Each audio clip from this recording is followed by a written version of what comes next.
Hello there, you're watching The Pulse on the Joy News channel this afternoon. The Electoral Commission insists that it will not be extending the October 3 deadline for the limited registration exercise despite mounting pressure from applicants who lament the process has been bedeviled by network challenges, equipment breakdowns, and also lengthy queues, as you can see on your screens there.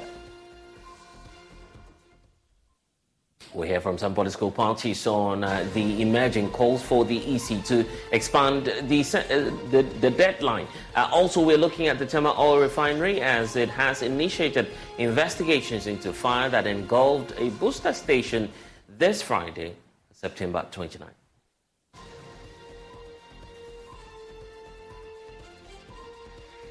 And also illegal mining and other human activities are contributing to the increase in cardiovascular diseases. We have details as the world marks the day today.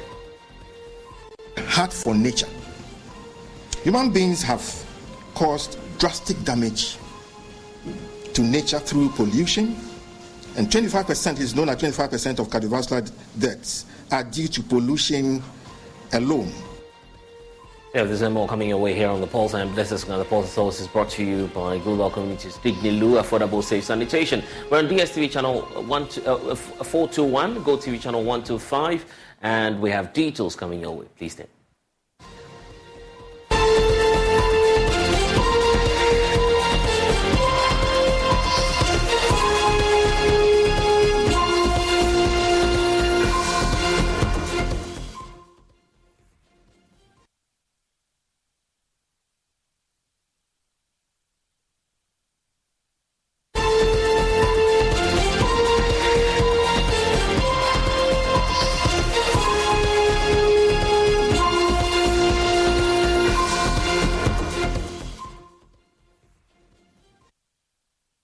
Well, frustration, anxiety is what's marking most of the first-time voters, as many of the applicants in the limited voters registration exercise calling for an extension of the deadline. The process, according to them, has been bedeviled by network challenges, equipment breakdowns, and also lengthy queues as we know it. Now, as participants strive to exercise their democratic rights to register as voters, they are also forced to sacrifice some valuable productive hours. Getting an update from some regions for you is what we'll do shortly. But first, though, let's take you to the Pro-East area where Nanaya Aljuma reports that many registrants have been queuing up for days just to register.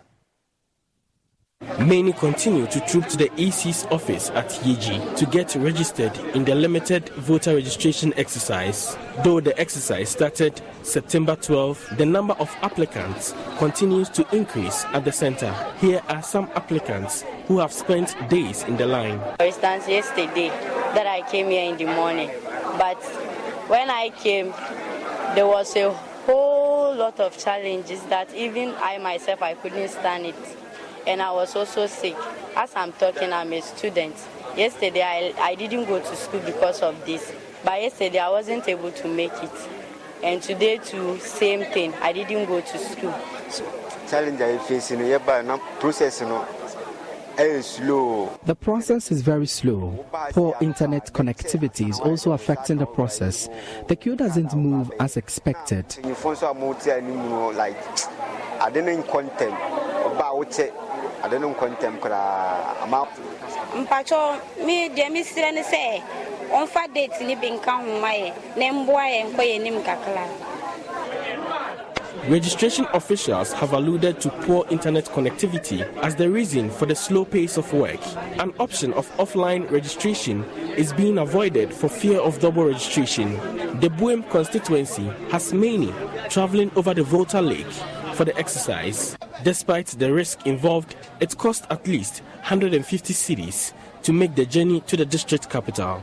Yet some have traveled more than twice. Parliamentary aspirant of the National Democratic Congress, Emmanuel Kwakubuam, speaks about the cost implication on the party. What we have done in Pro-East is to continuously talk to our communities involved that, for instance, today we went to a few communities to bring them to the center. If they don't get registered, we'll have to take them back and go for them tomorrow. So the same registrant, we are spending so much to transport them from their own homes and comfort to this place, and you have to feed them. Meanwhile, Emmanuel Boam has added his voice to calls for extension of the registration period. If today we are registering 300, we know that the run rate is that every day we can do 300. But if today... What I have to say on this matter is that maybe per the information that is available to him, that is why he has made this particular point. We all know that the EC's target was to register 1,350,000 voters. They have reviewed it to 800,000. As at the last report yesterday that the EC had given to us through the media by a press conference was around 640-something,000. And the exercise will be ending somewhere Monday. We just hope that when we get through Monday, the figures may influence the decision of the EC. Yeah, and that's the exact reason why he says, looking at that trend, they are almost meeting the target, and they will definitely meet that, say, by close of today or even throughout the weekend, where, of course, the registration process will still continue. Yes. If the registration continues to Monday and the numbers in the queues may also change the decision of EC. So that is what I am looking at. Maybe based on information available to him, that is why he's saying so now. The information may change, and we as stakeholders in this particular business, if people are plenty in the queues and many people want to exercise their constitutional right to register, I think that the EC should give them the opportunity. What would you have wished for? What would you have wished for as a political party? Would you call for an extension, perhaps for a few more days, to allow the process? Why not? We have seen several other registrations that the EC had to extend or do what we call mop-up. I think that this is something that the EC should be looking up to, because even though we have another registration that is going to be done in 2024, but we must be able to register those people who are currently in line to make sure that they exercise their constitutional right to register. So I think maybe something can change, or data and information can inform the decision of the EC to vary the decision that Mr. or Dr. Bosman has said through your medium. Okay, let's deal with some of the issues coming up, and I'll take your thoughts as well as Kofi Akpalo's thoughts on that. The issue about minors already infiltrating this process, that was raised by Dr. Bosman Asare yesterday with some pictures displayed. The EC says it will come with further and better particulars on who these individuals are. But they seem to be minors, according to the Electoral Commission. As a political party, are you equally worried that this process that's supposed to be, genuine, clean, and free from any minor, we still have some of them infiltrating and making it onto the role as the EC is pointing out to us? At the MPP. Sorry, we lost you on that point. Yeah, if you can just take that point for me again. If you can take that point for me again, we lost you briefly. Yes, within the MPP, we frown on the... Haruna Mohammed, I seem to be losing you. We'll get back to you. But Mr. Kweli, the point about minors already making it onto the electoral roll, as I've pointed out to Haruna Mohammed. Yesterday, Dr. Bosman Asare put out some pictures. They claim, and of course we are not in a position to verify, so they claim that already some minors are making their way onto our electoral roll again, and it's because of the guarantor system. Yeah, it's true. For that one, I agree with him. Because that was more reason why they decided to do the registration at their offices, thinking that maybe it will minimize that infiltration. But you see, this MPP and NDC, they will not give us peace of mind. Why do you always feel it's the NDC and the NPP? I mean, there's no evidence. They did not mention the political parties. But he cannot mention, but I can. Okay. Because they are the ones doing. Because you have evidence? Oh yes. But you too, you know it's MPP and NDC. Okay. The problem in Ghana is MPP and NDC. You show me the evidence pointing to the fact that the NDC and the MPP are... They are involved. They are involved. When you go to the registration centers, you find the agents for political parties. LPG, our agents are there. NDC, they are there. MPP, they are there. But those who are trying to put people on the system by force, they are the MPP and NDC doing that. They are everywhere trying to put foreigners and minors on the register. And you say you have evidence for this? Why not? Do I need to carry evidence to support? No, but I mean, you need to support the claim. You just can, throw away the point. Those who are watching us involved in doing it. Even those who are watching us, no. But you had your agents there. What evidence did they give you to support the claim? No, those who are watching us, they know that MPP and NDC. You don't want me to know as well? Probably support your. You are the media guy, but you are the murder guy, so we don't want to own anything. But I can tell you, categorically that MPP and NDC are the corporates. Okay, now how do we address that? The EC says that's the reason why we need the CI to be passed. Yeah. If that CI is passed, the Ghana card will be the sole requirement. Exactly. Another challenging point, because we might be building up more queues at the NIA offices. Yeah. This guarantor system should go through the NIA. Okay. Yeah, but you know what? I think that's your proposal to dealing with this? Yeah, but yes, that was what I suggested earlier on, that if anybody wants to be on the voter register through this guarantor system, he should go to the NIA, get himself verified, and then get a card so that he can go and register. You know, the problem we are facing now, that's the main factor, that's the main reason, because everybody wants to get more numbers to win the next election. So that's why they are doing anything possible to just manipulate the system. Manipulate the system. So this thing, I mean, we can go over it only when we have the NIA, the card, fully resourced. You see, I keep on telling the NIA that they should forget about this picture thing. You know, where they want to issue the card with your picture embossed on it. No. They should rather give you your number, so that when the person gets there, you just give the person's number. The number should be the one that we should match on, not the picture, the card, the picture. Because there you see, when you go there with the picture, whatever, the card, I mean, they will not be able to verify whether the person is registered or not, because they will not be able to know whether it's a fake one. If that's what you're calling for, why not end this limited registration exercise now? Okay, end it now. Do the necessary reforms from the NIA perspective. Then when that is done, we can go ahead and continue the process and make it continuous, as you're pointing out. Oh, actually, definitely going to be a cut-off point at a point whereby they have to cut and know the number of people who have registered to vote because of the pending district level election. So whether we like it or not, we're definitely going to have a cut-off point.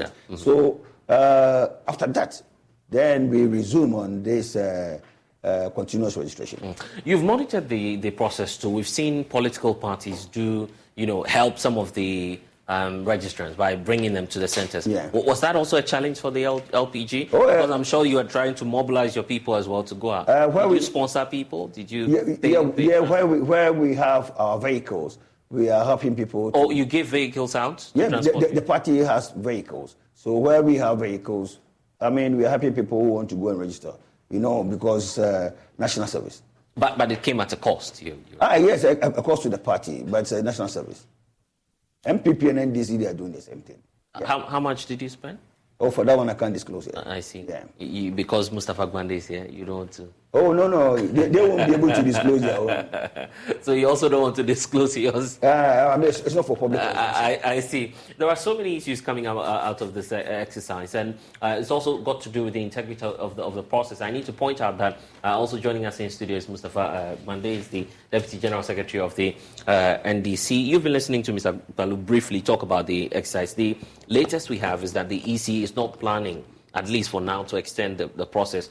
Kofi Akwalu points to the fact that let's try and extend for a few more days and then mop up the numbers that may, swell up at the various centers. What's the position of the NDC, knowing that, the EC says they've met the target that they've set for themselves?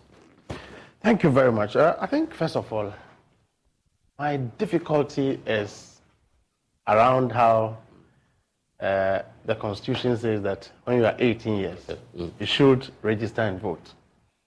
And the EC gets up and set target for itself, right, and said, I've registered this number of people. Because of that, everybody else go home. As if we are running a private entity. It's a limited voter It is not about limited voter registration. Let's not put the interpretation of the exercise to the name. The exercise has to do with citizens who are desirous of registering to vote. In fact, actually going through difficult situations that the EC have plunged them into to get to the district capitals, anticipating to be registered.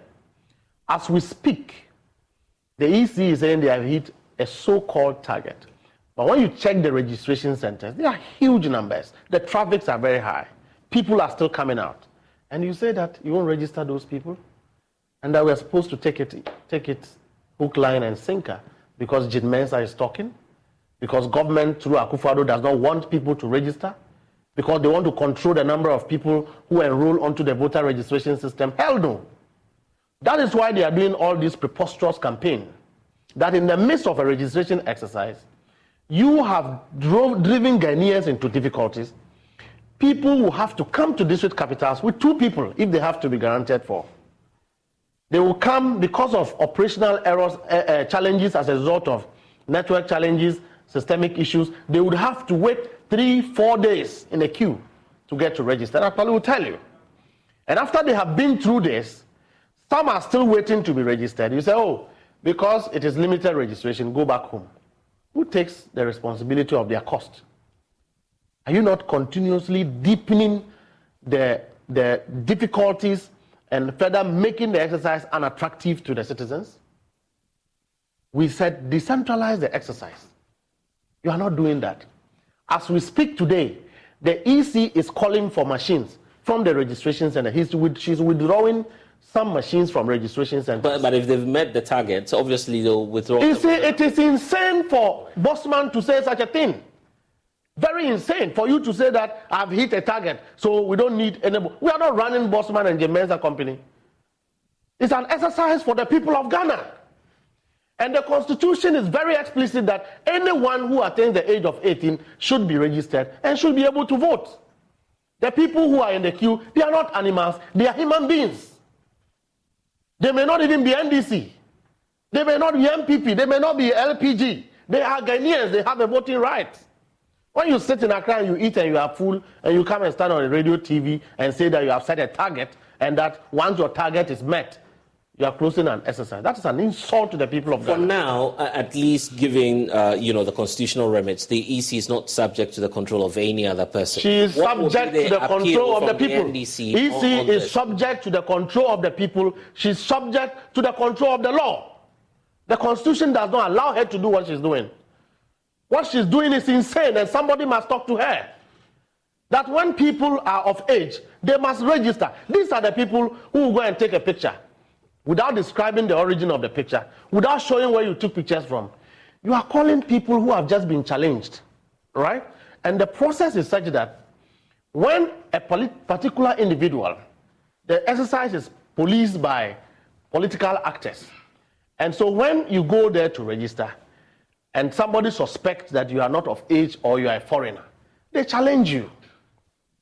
The challenge would have to be subjected to a particular committee to sit down and adjudicate the issue. And the adjudication is such that you have to bring further and better particulars of either your age or your nationality. Right. If you are not able to do that, they disqualify you. If you are able to do that, they qualify you. So you can't gather this data, raw data, come and do a press conference telling Ghanaians that all those people are minors. That is untrue. That is a falsehood. Go and check today. We have monitored the exercise. You go to the ground, the EC officers tell you, we have registered 100 today. 50 have been challenged. So far, we've sat and we've cleared 20 or 30. The remaining are yet to be dealt with.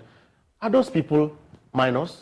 And this is where Kofi Akpalo's point comes to mind. The fact that the political parties which have representation in Parliament, could have dealt with this matter using the CI, which will now allow for continuous registration. MPs, for instance, the issue, that the process. issue is not about a CI. The issue is lack of application of common sense and somebody being up for mischief. Yeah, but Bossman is supposed to be a scholar to understand what common sense is. But the where CI, you agree, would have opened up for continuous registration. So there won't be a continuous registration necessarily. What, is that what prevented the EC from undertaking continuous registration in the last 3 years? From 2019, what prevented the Electoral Commission?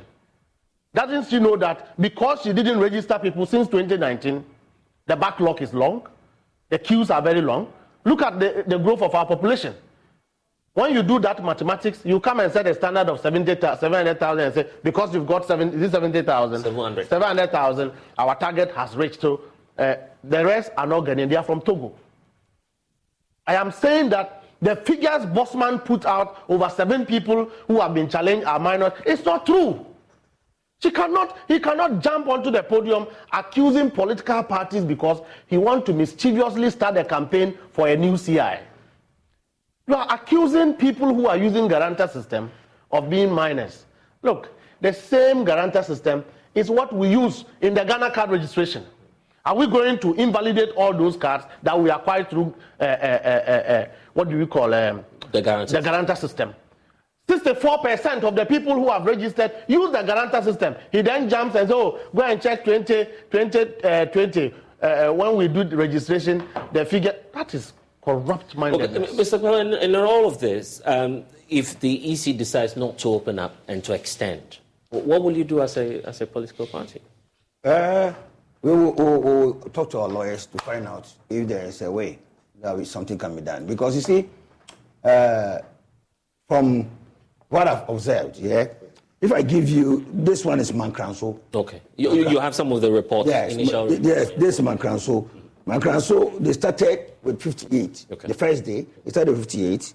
Then the next day, they moved to 132. And then 127. Now, they are up to 269. Okay, so the numbers keep going. Keep going. If I give you Nandoli, they started with 18, 24, 14, and now it's 196. So meaning that it's not that people are getting the awareness.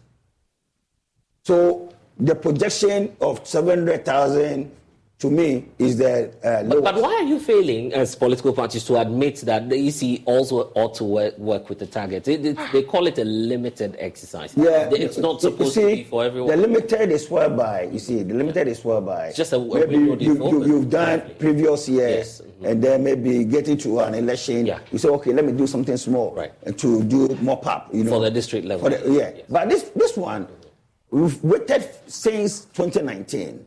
We've not done any registration.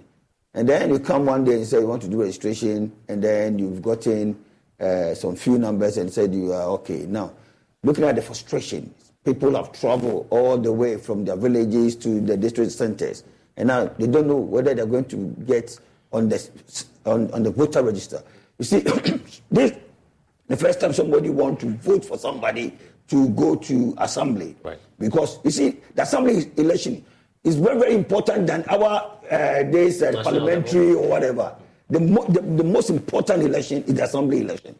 The assembly election is where you feel that this is the guy I voted for in my community that I can hold responsible on a daily basis. And then be somewhere that I cannot even have access to. So people are eager and ready to vote for their own assemblymen and unit committee members because they live with them. And they want to, they are going to impact their lives. But some will challenge you on that, given the stats that we've had over the years. The fact that if you look at voter participation in the local level elections, it's almost always low because than the national exercise. So you, the political parties, because you know this will favor you, it's the reason for which you are offering for the next to be extended. The NCC wasn't up to the task. They were not doing enough to educate people the importance of the district assembly elections. Now, some of us, we're taking upon ourselves, going around, telling people why they should go and vote for their own assemblymen and women, because they are the people they live with. So we are creating that. That's why people want to go and register to vote. I see. Haruna Mohammed, you've been listening to the submission so far. The NPP, for you, I mean, we have at least 2 political parties here saying the dates must first of all be extended, and in fact, the EC must open up more centers. You were making some point earlier before we lost you. I made my point that extension is something that is very bound because of the numbers that is involved. And as a party, we are very much aware that many more people want to register to exercise their constitutional right to vote in the 2024 general elections. Right. But I want to make this point very clear. The opportunity we have gotten to speak on this particular platform is not because we are more intelligent than any other person. It's because it's a privilege that we got. And we must speak with some sense that will have or carry some particular weight and portray to the people that we have much respect for people in society. It's very unfortunate for me to hear that Bosman Asari is insane to have said so. I was thinking those were not his exact words. This guy... Quote him properly. He wasn't listening. He wasn't listening. What you are doing, I can do better than you. So please, Haruna, you're not listening. I won't allow you to continue. You're not listening. Please, just to be fair. You're not listening. Please, bless. Tell him I can do what he is doing. No, but the point is, he did not. Please, you keep quiet. Just go ahead. So just go ahead. I was quiet. So just go ahead. When you were talking, I was quiet. Yeah, don't lie. But just to be fair, he did not, refer to... Don't distort the facts. Being insane. Yeah, that's what he said. He said I didn't say that. No, you were not listening. Insane. If you are wasn't listening. You say so. So just go ahead. That you say so. The guy isn't listening. Okay, Haruna, just go ahead. Just go ahead. Haruna, you're not listening. Okay, gentlemen. Haruna, just make the point. I get your point. So just make the point then. Just make the point. So, you see, when you look at this particular, you sit down and listen to these commentaries, it is something that we have to all call on the Electoral Commission to really consider their decision to curtail this particular process. Let's not behave as if. Let's not behave. Look, please let him withdraw that. Just make your point. I'll give him the time. Let him withdraw. Yeah, I'll give you. How can you refer to what we said? I'll give you the time to. Let's not behave. No, just land on your point. Just make your point, and then I'll give you the. Let's not.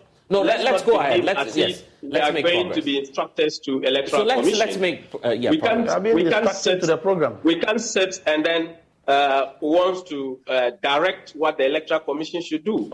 We are stakeholders. We can sit down and make sure that we contribute to the discussion to let Electoral Commission know that as political parties, this is what we want to be done. If the Electoral Commission, through that stakeholder consultation, sees that there is reason in what we do, we should not be seen to be instructors to them. And that is why the former President John Mahama had said when he was president that we should leave EC alone to do their job.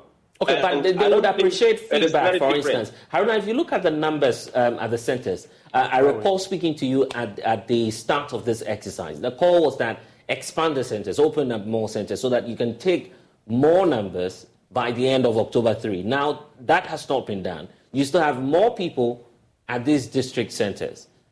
And that you were defending the exercise at that time. For an extension. Yeah. That is why I sat here. First, when you called me, I told you that based on the numbers that EC has sent, that is why they said what they said. And I think that I joined the call for us to make what? To ask EC to extend or do a mop-up of this exercise, to get more people to be registered. And that is what I have said. Because we have all looked at the ramifications of what is happening, network challenges, cost, distance, and all those matters. The NPP has looked at those particular factors. And that is why we are saying that maybe because of the data available to them, that is what they are saying. But we are here calling that if that is so, the queues are still long, the EC should take some look at it and make sure that at least an extension is given for more people to get registered. The issue I now want to ask all of you will be about transport because it's becoming a challenge for most first-time voters. So I'll start off with you again, Haruna. How do we overcome that hurdle? Because just as we've seen in the report we played before this conversation, lots of people in, say, Afram Plains area, Pro East, some of these communities, riverine areas, they're having challenges crossing over to the main land to register. So how do we deal with that? I recall you were pointing out that your party had some arrangement to at least transport people. How many people have you helped so far? Do you feel that's sustainable? I think that I won't be able to offhand tell you how many people, because we have electoral area coordinators, we have polling station executives, and these people have been put together to make sure that they give assistance to new-time voters who would want to register and vote. So we are there in the communities, in the hinterlands, in the polling stations, and making sure that we get the people out to register. It is something that is worrisome, that cost is coming against us. But we are doing so not because it is our constitutional right to do, but we are doing so because we want to assist people to get registered, because we are stakeholders in this whole enterprise. So how about the aspect of the human rights, the rights of the individuals involved here? Yes, the right of the individual is to be registered. And to be registered, the Electoral Commission has to create a platform. A platform has been created. But however, a distance is the factor for the platform. If the platform was not created, and that is where we will say that their right has been broken. But in this instance, a center has been created. But we are all talking about distance.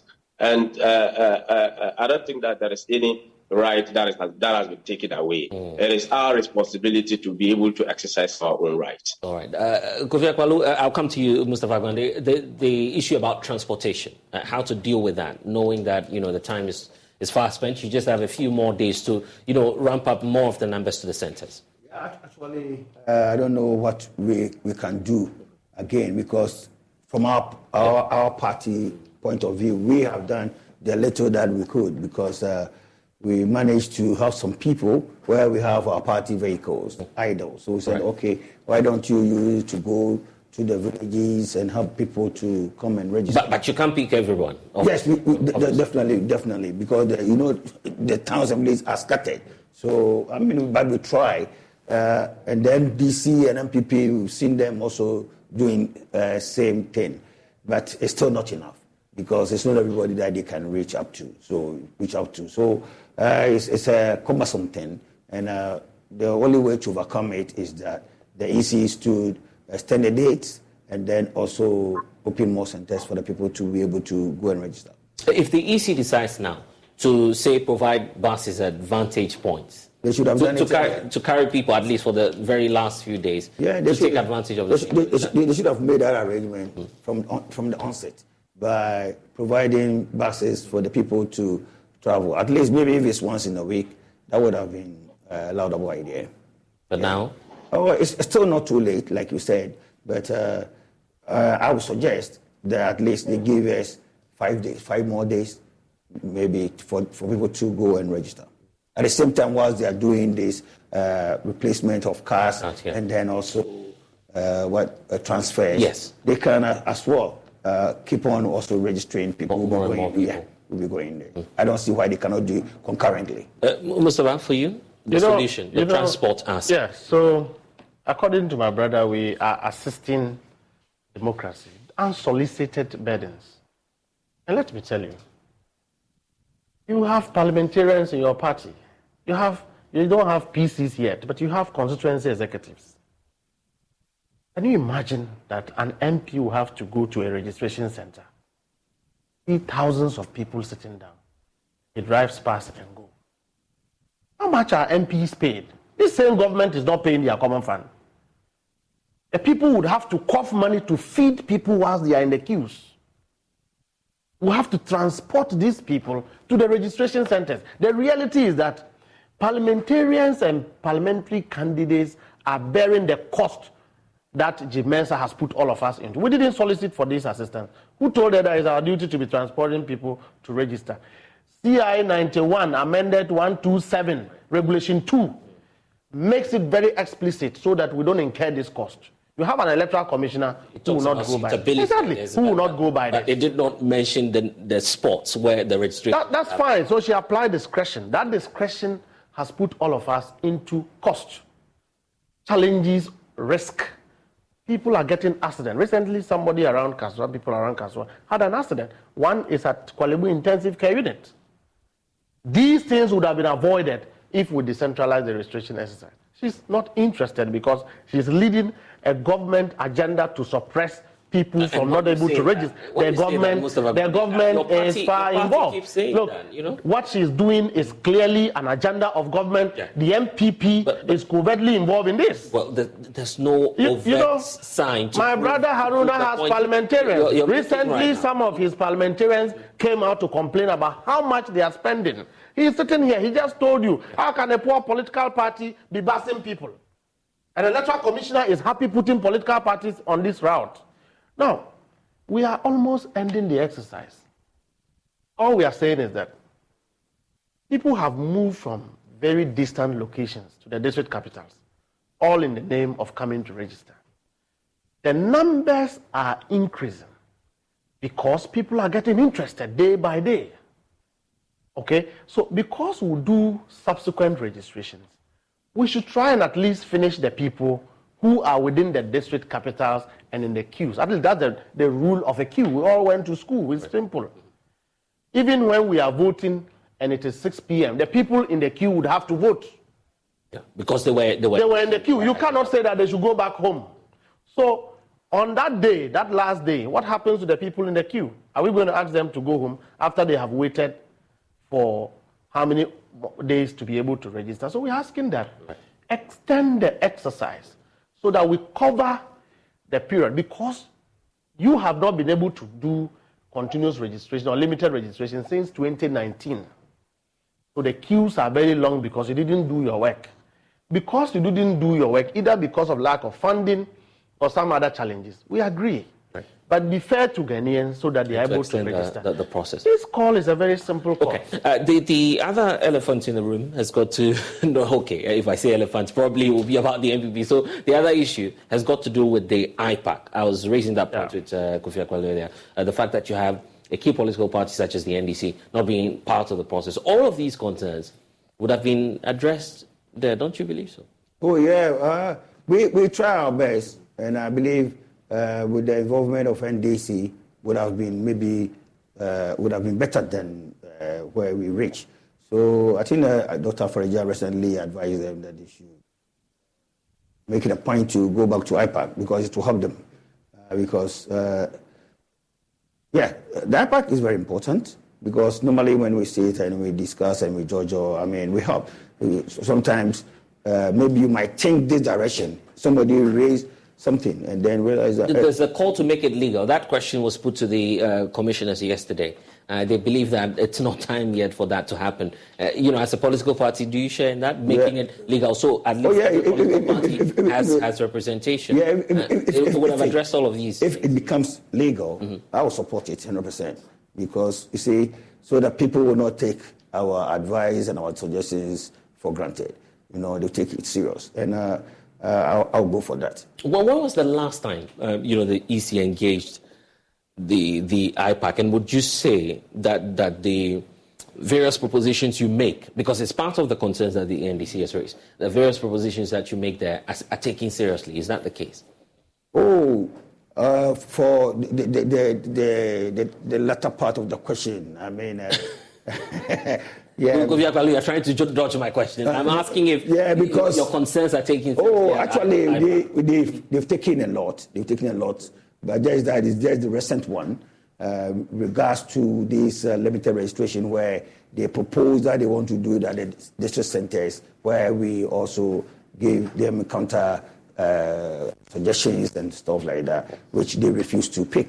So that's the only thing that I can remember now. But maybe, it's not everything that they will take. It's not everything that we will take. You're trying to be modest about this, is it? Oh, no, it's not about shouting. It's about what it is. So you believe that there are some challenges, at least for now, with the IPAC? Oh, yes. But you see, the EC recently listened one or the other to the voices of the NDC when the NDC suggested that there are too many political parties at the IPAC. And so the EC did away with so many political parties. They canceled some of them. And I think even there are some to be cancelled because at the moment we have only 11 political parties fully registered. But the EC has given us a deadline on the 31st of December that if you are not able to fulfill certain requirement, your party... So they'll trim the numbers further? If the 11, if they are not able to meet the minimum requirement, then I think some will go. So as a lesser followed political party, do you have the numbers, for across the country, the requirement to have all your offices across? Because some independent and smaller political parties have accused you. I'm sure you've heard some of them say that your party was spared by the Electoral Commission when of course, this whole issue came out. I'm a law-abiding citizen, and I believe, we need to have a national headquarters. We must have regional offices, which we do. We have both. We have the national headquarters, we have our regional offices.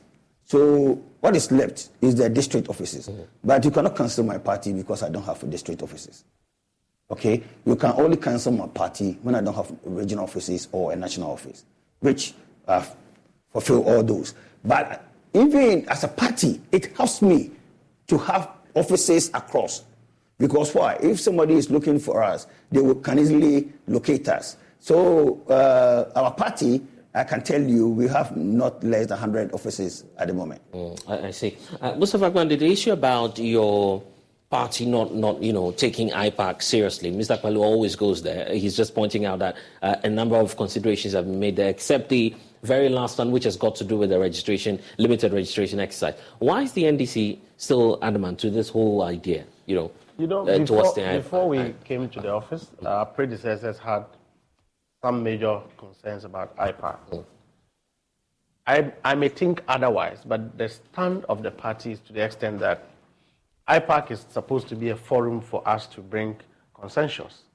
Quite apart from what the law says, we can come together to reason with each other to make some compromises, given the discretion of the Electoral Commission.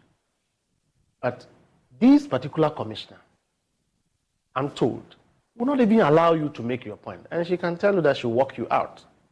It is not in the place of an electoral commissioner. This is an account you're hearing. Those are accounts I've received. Number two, she would not take into account whatever any political party, once her kitchen cabinet agrees with those decisions. Now let me set an example. Before the registration exercise, the other political parties met without the NDC. They had an agreement with the EC chairperson. When they closed the meeting, she did otherwise. So you mean that's on the limited? Yes, on the decentralization. She did otherwise. You don't need NDC to be present at a meeting to do what is right. The Electoral Commission is a referee of our electioneering process, and as such, must carry along herself with integrity and credibility. You must not always want to apply discretion that is, that sides with a particular political party and shortchanges the others. But this has been what she does. So I'm just saying that the example of it is the recent IPAC meeting they had. They had an agreement that let's take the registrations to at least registration, the electoral. She agreed. As soon as they closed, she held a press conference and said otherwise. That is clear act of dishonesty, lack of sincerity and integrity.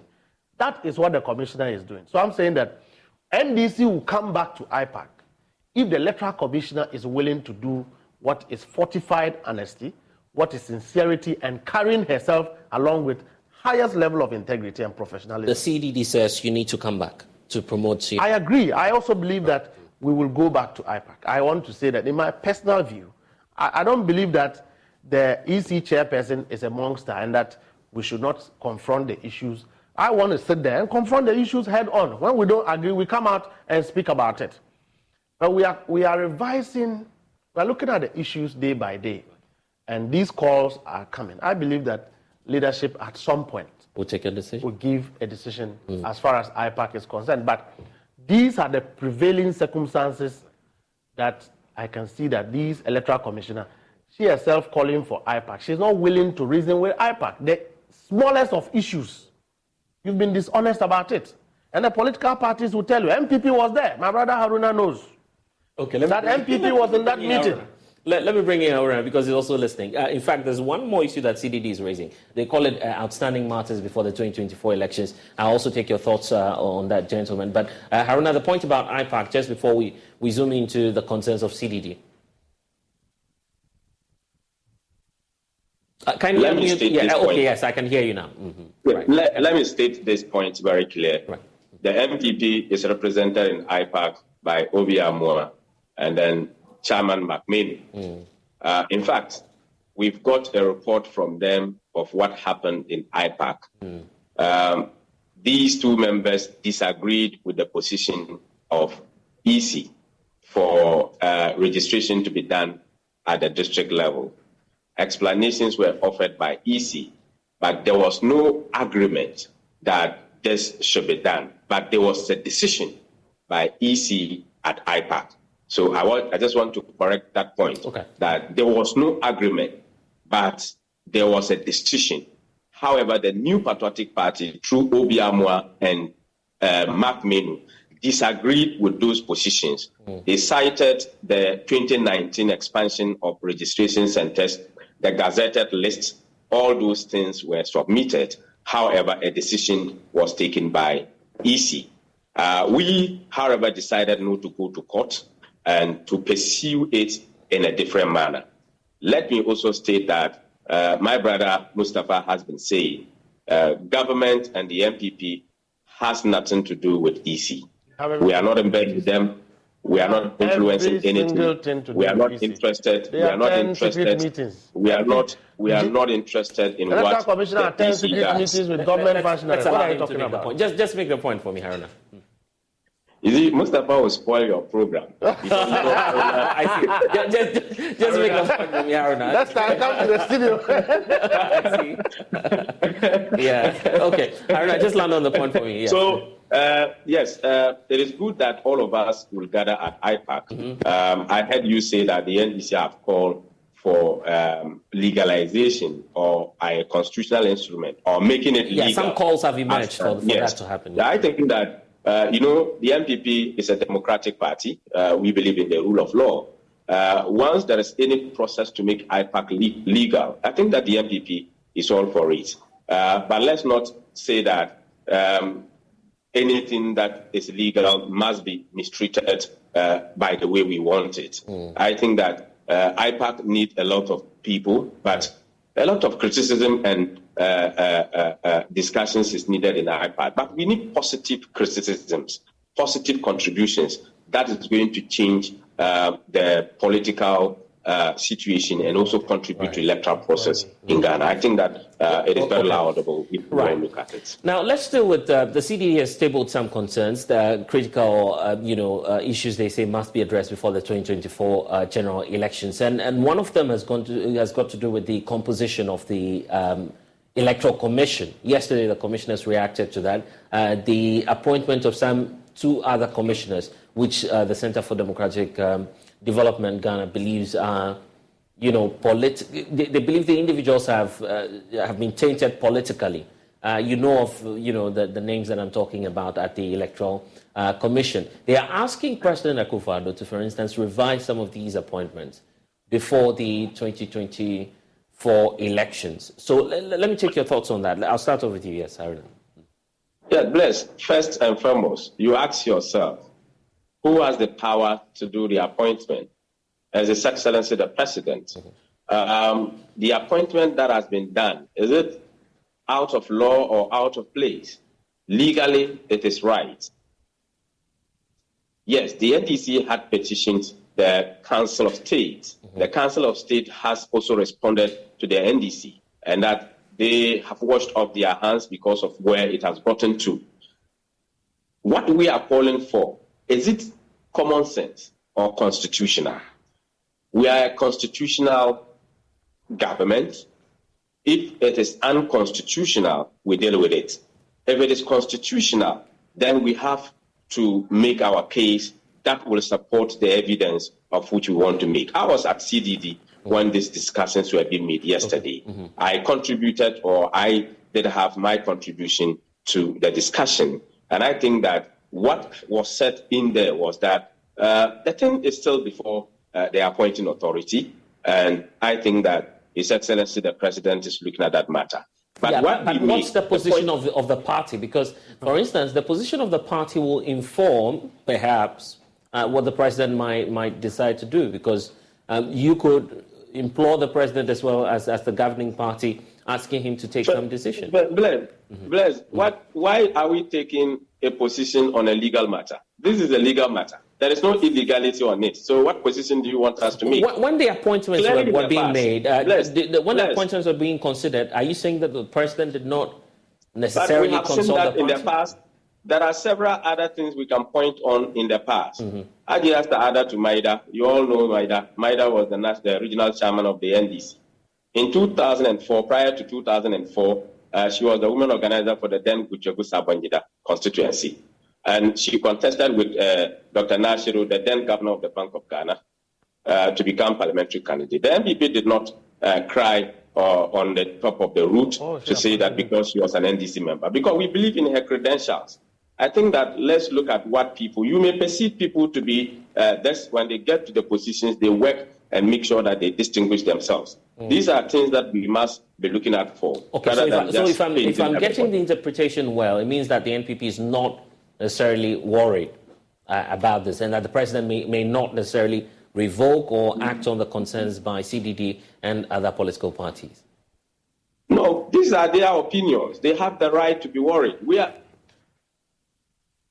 And with that, they are citizens of Ghana. They are citizens of Ghana. They are qualified to occupy those positions. Somebody has the right to exercise the appointment. The President does so in accordance with the law. So I think that if people have differential opinion, knowledge is not invented in one person.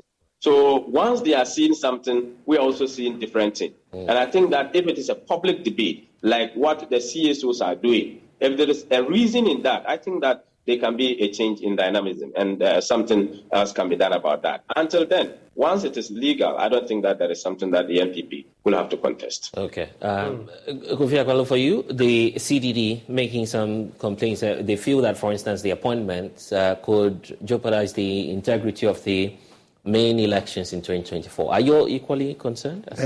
Honestly, you see, when there's a sharp division about certain things, one need to sit and then reason again, because what CDD has raised is not something that we should just trash it. We should listen to it, and if something can be done, we do it. Other than that, it will lead to so many whatsoever, because over here, any little thing, people will just raise eyebrow, and it's not something that me personally, I don't have any issue. Whoever is going to be at the EC as a commissioner or whatsoever. You feel it cannot have any direct bearing on the outcome of the process? No, you see, let me tell you, if you want to win election in Ghana, what you have to do is to resource your people at the polling station. At the base. At the base. You see, you get your pink sheet. When you get all your pink sheet right, I don't know who can change the figures on the pink sheet. If you get your pink sheet right. If you get your pink sheets right. And the announcement, for instance, is no, forget about the announcement. What will happen? No, you can announce any figures, but they can challenge you. You understand? Really? It's like putting your money at the bank. Well, you know how tedious it is. When the legal process. You see, when you send your money to the bank, they give you a deposit slip. Obviously. The purpose of the deposit slip is for reconciliation purposes. Of the figures. So the reason they are giving you the pink sheet is for reconciliation purposes. You need to go and sit down and do your analysis to know who got what. Even don't think about your own alone. Think about what other people are getting. Because I did some observation, I did some analysis on the previous elections, the 2012 election, the 2016 elections, and at certain constituencies, I realized that there were some jumps. And I'm asking myself, why? How did they get these figures here? It doesn't commensurate. So if you sit down and you do your work very, very well, professionally, There's no way somebody from 2012 to date, nobody can increase the number of votes at the polling station. Are you saying that, for instance, if you were appointed as EC chairperson now, I cannot a do lot anything. of people will not complain that? Yeah, they will complain. No, they will complain, but you can't do anything. You can't do anything. Are you sure about this? 100%. 100%. You see, MPP and NDC, they have the muscles, if you permit me to say. Every polling station, they have their men there, men and women there. So even where the smaller party, they don't have men and women, you know the NDC and MPP will protect it for you. Because you know this one will not allow this one to steal. You understand? I see. So unless maybe some high intimidation whereby maybe they will put gun and knife on you and say, hey, write these figures and change the figures. Okay, but you know that the elections are obviously a process. It's not just a one-day event. Yeah. Sometimes some decisions, boardroom decisions and all of that could affect the political parties. If you have someone, allegedly, I mean, who's perceived to be aligning with one of the sides. Yeah. So you have to give me a reason why 2024 somebody can rig it for somebody. Yeah, 2024 election. If you can give me a reason why a particular commissioner can rig it for, let's say, MPP. I don't get it. You don't see that happening. Which constituency? Which constituency or which region? Is it Ashanti region or where Abbas, Nuruddin and Sami Jamfi and the rest? Now Alan Cash is in the mix as well. Exactly. So it will be very difficult for anyone to change. But prior to 2012, you believe anything could have happened, you know. But now nothing. Okay. That's all. Let me wrap up with you, Mr. Fagbandi. Thank you very much. I think that you may be given the power by law to appoint. Yes. But that power must be exercised within the context of discretion, subject to Article 296. Right. You know, so Haruna is saying that Akufo-Addo can appoint me as the head of Yoko.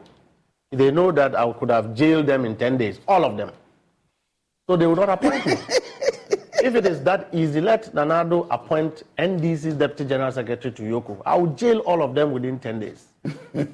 Now, if you go and appoint a political party's officer into an entity that is supposed to be independent of the influence of political parties, a member of a political party that is a stakeholder in the business of the election, right. You appoint one person to come and be a referee. How do you expect that game to be fair? That is why we have the kind of decisions we have from Electoral Commission. But how the place is highly influenced. There's an issue about qualification. Yes. They qualify. The fact that you qualify, if you don't, they should come and appoint Akpalu as a member of. But he says he will do the job. He will do the job. No, they should appoint Akpalu. The Council of State, a very noble institution of eminence, undertook an advice to the president without due diligence. They said that they didn't know. A Council of State suddenly lost control of what is common due diligence. When they give you a CV, multimedia, before you appoint somebody, you do basic due diligence. If they have done the list of due diligence, they would find out that the young man they are appointing was the Bunu Director of IT of the MPP, not a sympathizer, an officer of the party like myself and Haruna, to go and head an electoral commission where you expect decisions to be taken and those decisions should be neutral. Again, let me say that the NDC would want to work with the electoral commission because we believe that we want to participate in a very credible election, a very transparent election. The issue of 2020 was because the NDC left it. At this time, they will not dare. We are leaving no stone unturned until the election is declared for the NDC. Right. We don't want to rig an election. We don't want the EC to declare the NDC when we have not won. But we want to see if LPG is winning an election. He should win. But let me tell you, the whole country where I have taught, every single village you go, you will find LPG posters there. Oh, I see. Yes, every single village you go. So if LPG is winning, the Electoral Commission should have the credibility to announce LPG has won. Will you be happy? He would have lost. I wouldn't want an election where you have characters like Bosman Asare and Piahene as commissioners trying to steal and rig the election. Right. They are not campaigning. They are not participating in registration, yet they want to break the 8. And that's Mustafa Gmandi for you, Secretary of the National Democratic Congress, and also grateful to you, Kofi Akpaloo of the LPG, for joining us, and to you, Haruna Mohammed, for spending some time with us this afternoon. Come to the studio and stop lecturing us. Way to the studio. Stop being a lecturer. We'll talk about issues relating to the hand. We're watching the polls. So I'll get a time and take you for lunch. Indeed, we'll see about that. Thank you, gentlemen, for spending some time with us. We'll be back.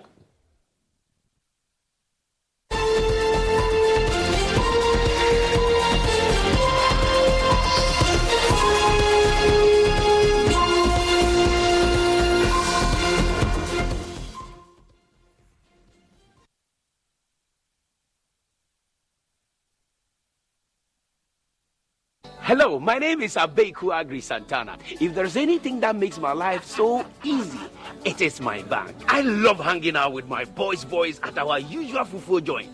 But even without cash, we still dey chop better with EcoBank Mobile. No matter the time of day, my bank helps me stay in touch with my beautiful wife whenever she's away. And when my beautiful wife is in town, she never misses out on her favorite TV shows because I'm able to pay up all my TV subscriptions from the comfort of my mobile phone. Whenever she has to get groceries too, my bank makes it cashless and convenient. And the part my wife loves the most is when my bank makes it possible and easy for her to shop from any part of the world without moving. Welcome to the smart world of EcoBank. Download EcoBank Mobile from Google Play Store or the App Store and discover the smart way to bank. EcoBank, the Pan-African Bank. Daddy, this tank is big. Yes, that's true. It can store a lot of water. That's so true. Wow, it has a working tortoise on it. That's so true. I can see SINTEX. Syntax. That is so true, my daughter.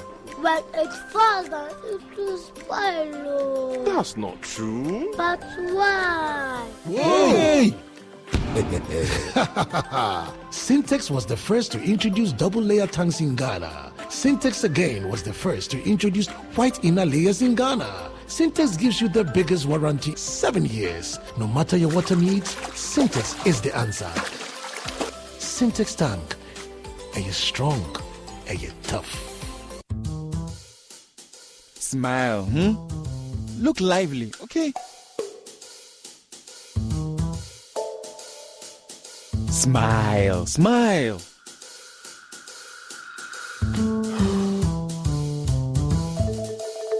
Is the money too small?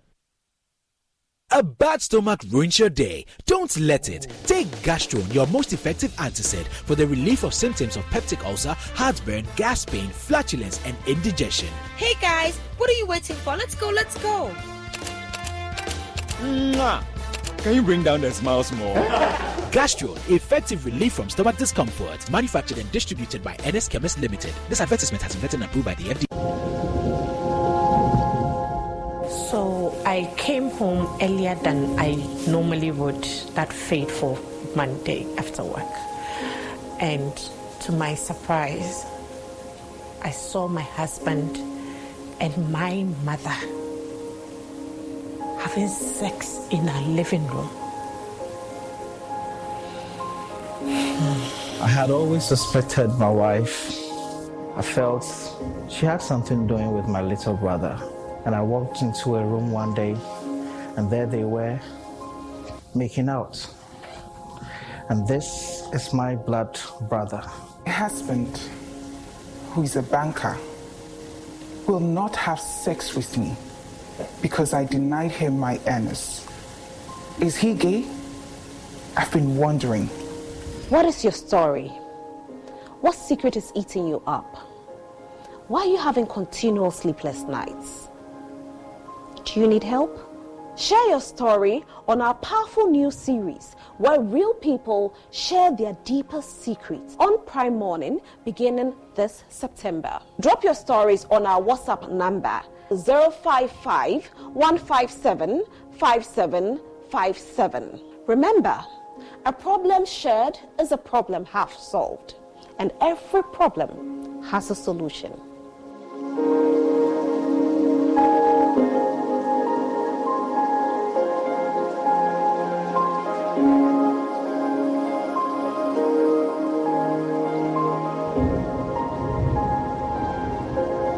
Football season is here, and it's best seen on HD Plus in 5 times crystal clear images. See the new signings, jerseys, silky skills, and great goals. Catch the DFB Pokal, J1 League, and the Argentina Copa de la Liga Profesional on Sport HD channel 151. The best of African football on JTV Sports Plus channel 150. World football is best seen Philly on HD Plus. Grab a decoder and subscribe for 3 months at 85 Ghana cedis at HD Plus. See it, feel it.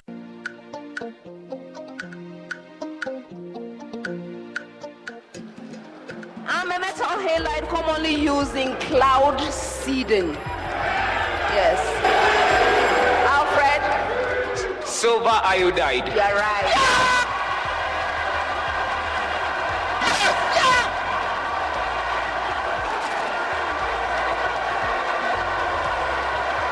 Second clue, 4 points.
Then the rainstorm came over me. I am very angry. I'm more angrier this morning. People are dying each day. The dying list is smashing in Kolebu Gospel. Do you know the number of people who died? A 24-year-old boy died this morning.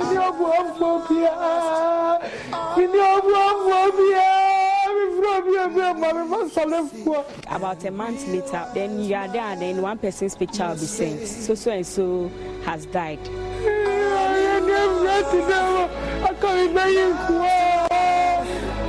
Please forgive me now. I see that I've been blind. Give me love.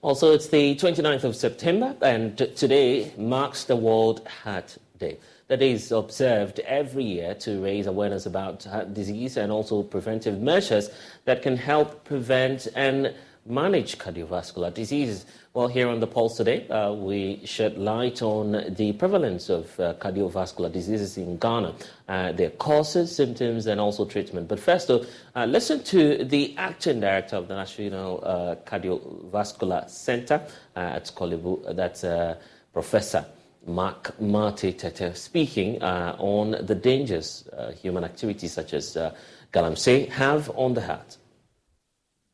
Heart for nature. Human beings have caused drastic damage to nature through pollution, and 25% is known as 25% of cardiovascular deaths are due to pollution alone, air pollution alone. About 7 million people in the world die from heart diseases caused by air pollution. The question we must ask ourselves is, in Ghana now, how are we deliberately damaging our environment with devastating effect on our heart health? Let me just cite a small example. Mercury that is inappropriately disposed during galamsey is strongly associated with hypertension, heart attack, stroke, and cardiac arrhythmias.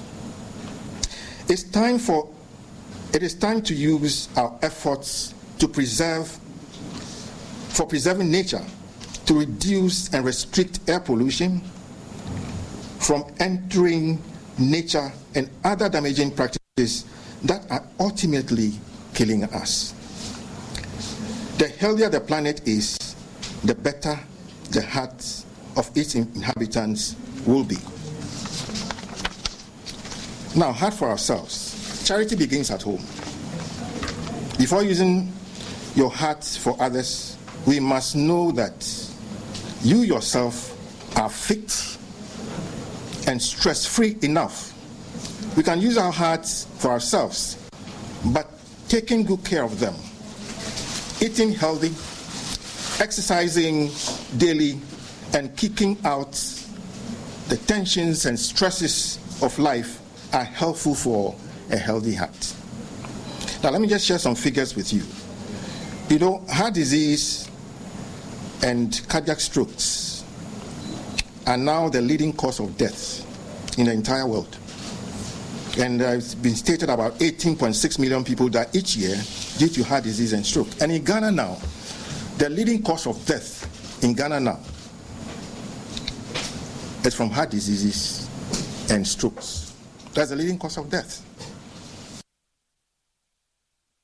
Also, what's the national picture and what's been happening ever since, of course, stakeholders formed this group just to deal with awareness. Let's take you through some of the figures as we have them coming through. On your screens right now, you see that clearly an estimated 17.9 million people died from cardiovascular disease in 2019 alone, representing 32% of all global deaths. Now, beyond that, there's a need for you to know about this, that 4 in 5 cases of these deaths that occurred in low and middle income countries, such as Ghana as we have it. And this is beginning to raise concerns as to the reasons and the need for us to have some measures to tackle all of the challenges that we have.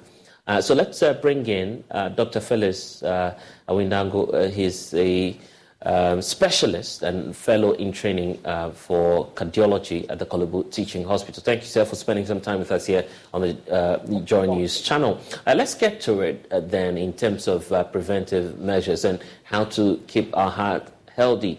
What are some of the recommendations you would make? Okay. So thank you for having me. Good evening to you and good evening to everyone listening.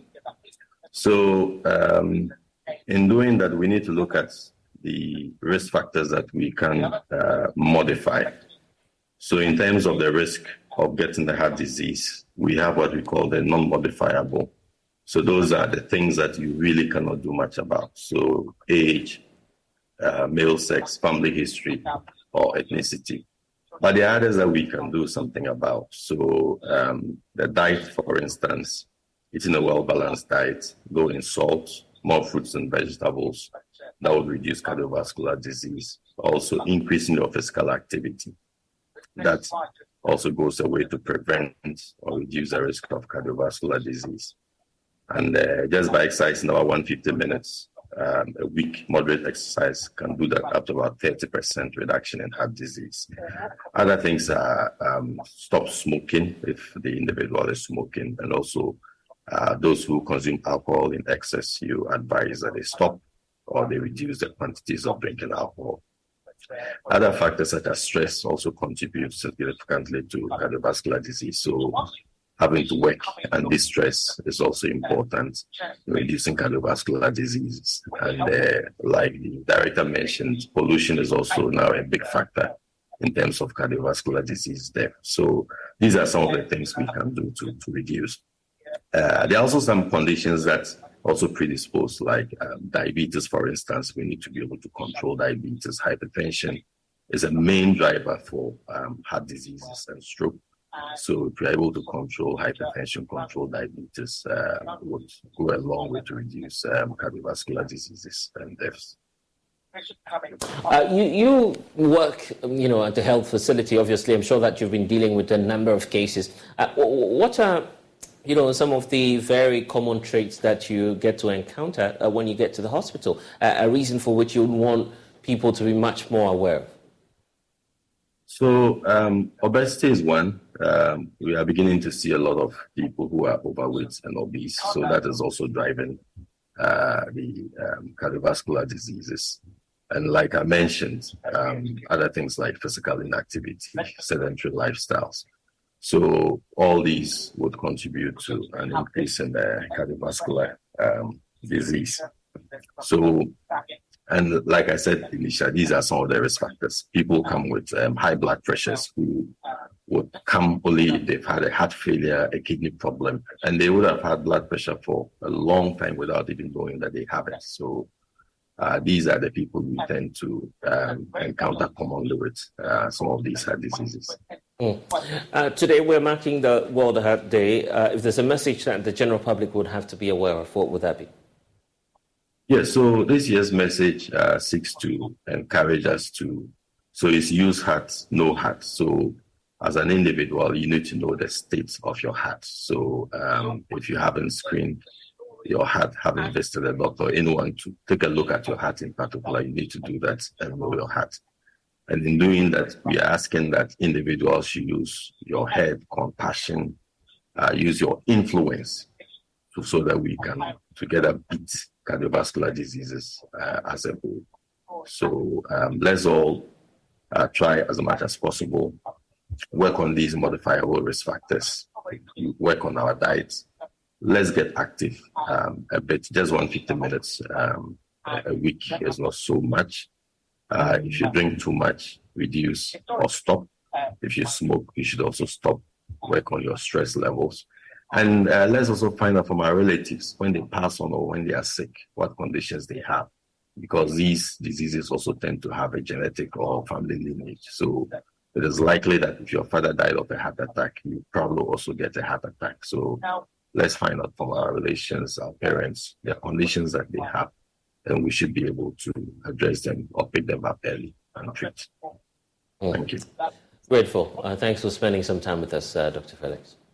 Thanks for having me. CSOC in health and child welfare-centered organizations are impressing on government not to delay in making funds available for the timely purchase of vaccines for childhood immunization. Now, in 2022, we know that getting through to the part of this year as well, Ghana's immunization drive was impeded by the shortage of vaccines due to delays in payment.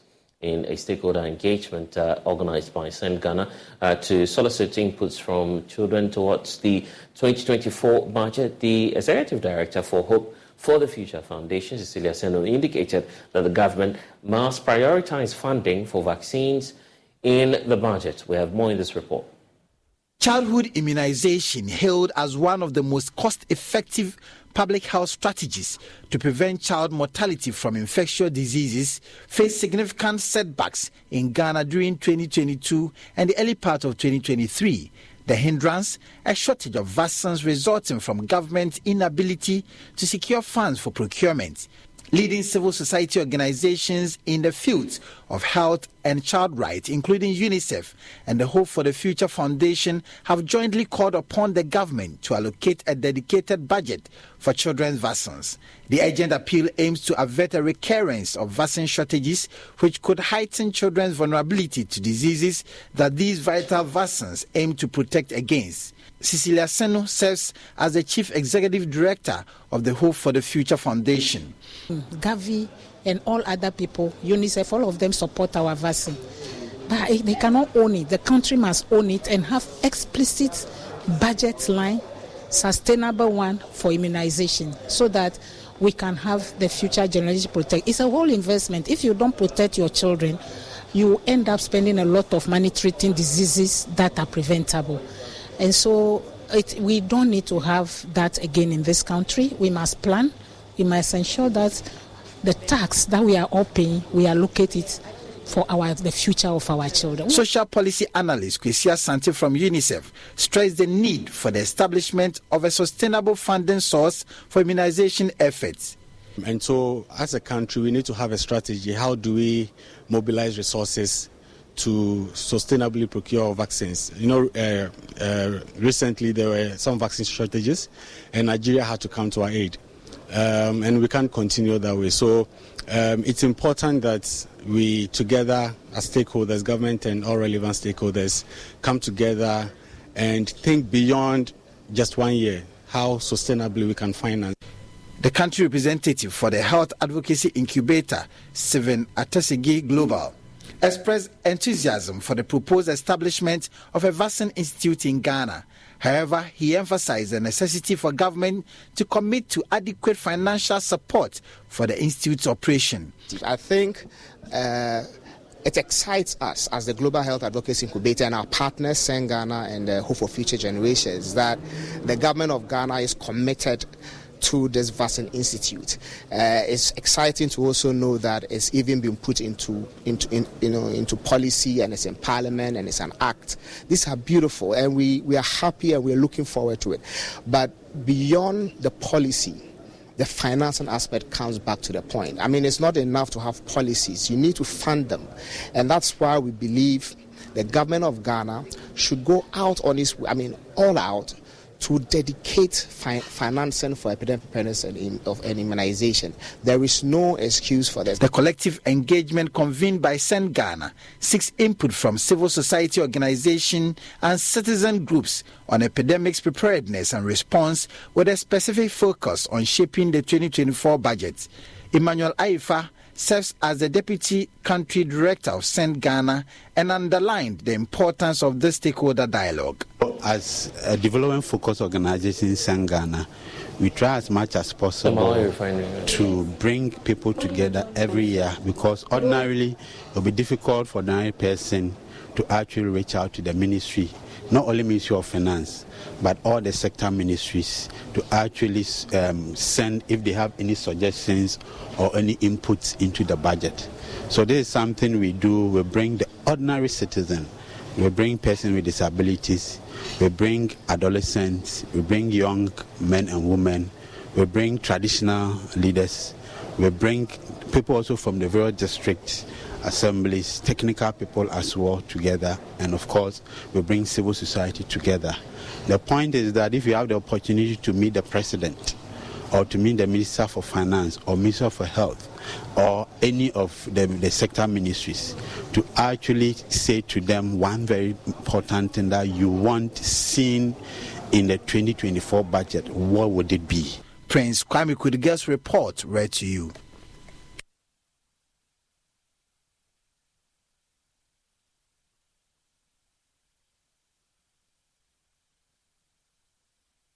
And now the Tema Oil Refinery has initiated investigations into a fire that engulfed a booster station Friday, 29 September 2023. The facility is said to be owned and operated by Quantum Oil Company Limited, sited less than a kilometer from Tema Oil Refinery's main plants. The booster station is connected to a 12-inch main pipeline used for discharging oil, and also we know all forms of liquefied petroleum gases are transported through that arrangement arriving from the port. Now, reacting to the incident, the PRO of Tor Matilda from assured Joy News that investigations will be conducted, while emphasizing that the refinery operations will not be impacted in any way. My colleague Carlos Caloni has more and joins us now. Carlos, what's the latest and what's the PRO telling you?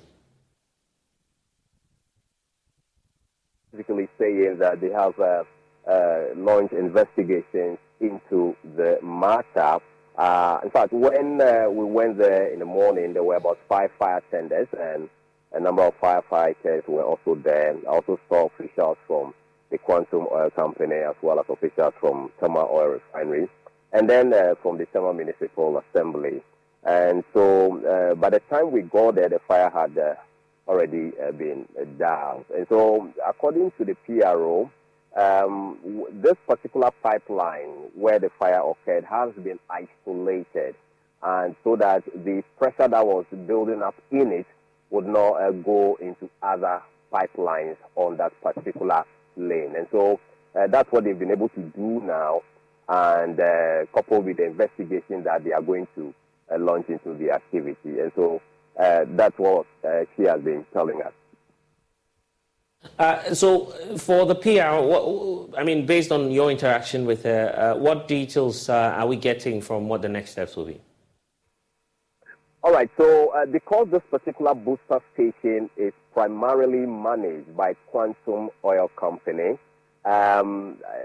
based on what she's saying, it's going to be more like a collaboration between the Tema Oil Refinery and the Quantum to investigate the matter together with the Ghana Fire Service to really ascertain what caused the fire. And so for now, she's happy that no casualties have been recorded and the pipeline has not been damaged to beyond repair and all that. So the situation is under control. And then I tried to find out from her if this is actually going to impact their operation in any way. And she was like, no, this will not have any impact at all on the operations of the Tema Oil Refinery, because at the time the incident happened, they were actually offloading a vessel. And by the time the fire was doused and then the pressure also diffused, then everything was brought under control. So as we speak, from her position, it appears that everything is okay now, and so they will now be waiting for outcome of the investigation to really ascertain what caused the fire, and then they'll be able to put in place measures to avert any reoccurrence of such fire at the booster stations. But when the incident happened, actually, there were 2 booster stations, one which was being managed by what's the name, Quantum, and the other belongs to the Tema Oil Refinery. So we just want to get it straight that the particular one that had the incident belongs to Quantum Oil, not Tema Oil Refinery. Other media people are reporting that the facility itself was scattered by fire, but indeed it was a booster station about a kilometer away from the facility itself. Okay, let's listen to the PR explain these issues earlier. We investigated to know what actually caused it and what measures can be put in place to avert the situation from recurring. What level of damage have you recorded as a result of the fire? As I indicated, there's not been any damage recorded at the moment. So we are waiting for the investigations to be to commence and to also complete for us to know if there's been any potential damage to the line. How critical are these lines to the operations of Tema Oil Refinery? Okay, so this line is the 12 inches pipeline that serves for LPG. So every import that comes to the harbor, this is the line used to discharge it. So though this belongs to Quantum, TOR has access to it as well, because that is the line that uses it to pump to the loading, to the MOP tanks, and then it is discharged at the loading gantry. So we have a common use of the line, just that this booster station belongs to Quantum. How is this going to impact operations of TOR? For now, it wouldn't, because we had almost completed the discharge from the vessel. So the only thing we did was to isolate the line so that the pressure buildup does not continue or increases. We've been able to isolate all of that, and so the situation is under control as we speak now, and as you can see. Yeah, safety concerns. Did you have people on the grounds checking to ascertain? Does that mean that negligence on the part of somebody? No, not at all, because the safety people on site plus the security people on site actually gave the alarm, and so the siren came at the right time for us to respond. So what is the way forward? The way forward will be after the investigations have been concluded. We are told that you actually brought in some fire brigade. From which unit did you? From TOR and then from the Ghana National Fire Service. Precisely. So for now, we can say that the situation is under control? It's under control. Under control. What would you want to say to the public? I mean, those of us who are concerned that TOR is under fire and we're going to lose, we're not going to have fuel to drive our vehicles and all that. Oh, they shouldn't be alarmed at all because the situation has been brought under control and this is not going to impact on what is supposed to go to the market. Yes, it's just the discharge that has ended. But for the loading gantry at TOR, it's still working and product to go out as usual. And I'll miss the honking horns and also exhaust fumes that characterize urban traffic. A green solution is silently emerging. Electric motorcycles, agile and eco-friendly, are zipping through the gridlock, offering a sustainable alternative to traditional gas-powered bikes. At the forefront of this electric evolution is the COFA Technologies Innovative Swap and Go program. Michael Ashale has more in our latest story on air quality. It is a regular day on the streets of Accra, and as usual, cars lock up in traffic and motorcycles meander the confusing maze. There is a motorbike everywhere you look. Some of the riders are in the delivery business, while others use the bikes for their commute. Many of them are fossil fuel consuming monsters that emit cocktails of pollutants. Electric motorcycles are silently carving a path through the chaos, offering a clean and efficient alternative to their gas-guzzling counterparts. It is now generally accepted that the future is electric. For many people that use combustion engines, especially drivers, their concern is how to go about it, more especially on the availability of charging stations and batteries. Polluting sources of energy to cleaner sources of energy. So we are focused on how do we help Africans make that transition, starting here from Ghana. Ida Mano is the Vice President in charge of marketing at COFA Technologies. We decided that with our swap and go technology, we were able to build a solution that is more end-to-end to replacing the energy sources that motorcycles use. So with swap and go technology, we can empower people to use electric motorcycles and have them. It's a form that is analogous to petrol stations. COFA's Swap and Go initiative is a game changer for electric motorcycle enthusiasts. Here, riders can exchange their depleted batteries for fully charged ones in a matter of minutes, all while reducing harmful emissions. Looking at how can we move society from a carbon polluting society to a society that is still powered, is still productive, but using cleaner, greener forms of energy that are not polluting the environment, causing adverse health effects on members of the society. Some bikers like Priscilla Afeli have seen great improvement since she switched to an EV bike. I was surprised when I saw the electric bike. So I was like, what is this? Is this some toy? But when I sat on it and then I rode it for time, I was like, Jesus Christ, this is so cool. If they'll ask me with a power bike and then with this, I would first class take this because there's no noise, no pollution of air, and like it's just smooth on the way. It's just cool to go. Ghana hopes to achieve net zero emissions by 2025. Studies show that on average, a motorbike produces 119.6 grams of carbon dioxide per kilometer, assuming there's a single rider. Having two or more riders will make the bike heavier, which would make the engine work harder and produce more carbon dioxide. Electric bikes will be a real game changer.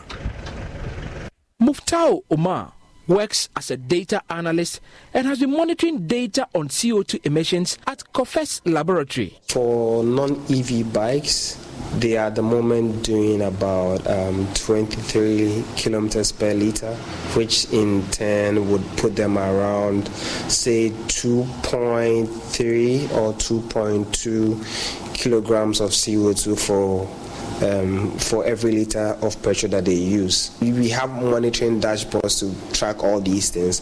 I think in last month we were doing our 170 kilograms CO2 saved every month, or on the average.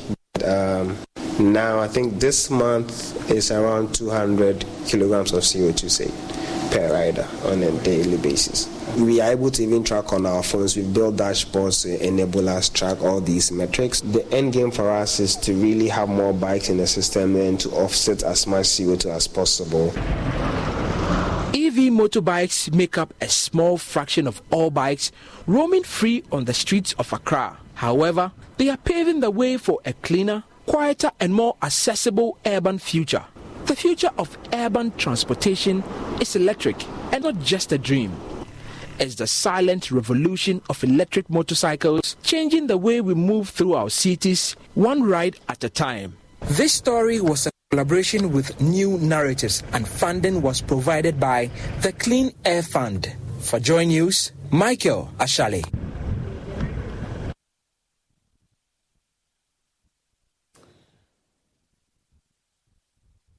So that's all we have for you in this package of the polls. I'm blessed now. We're wrapping up, but also leaving you with this report on equitable education aimed at directing education policies organized by the West Africa. That's the Africa Education Watch on achieving gender responsiveness. Bye-bye for now.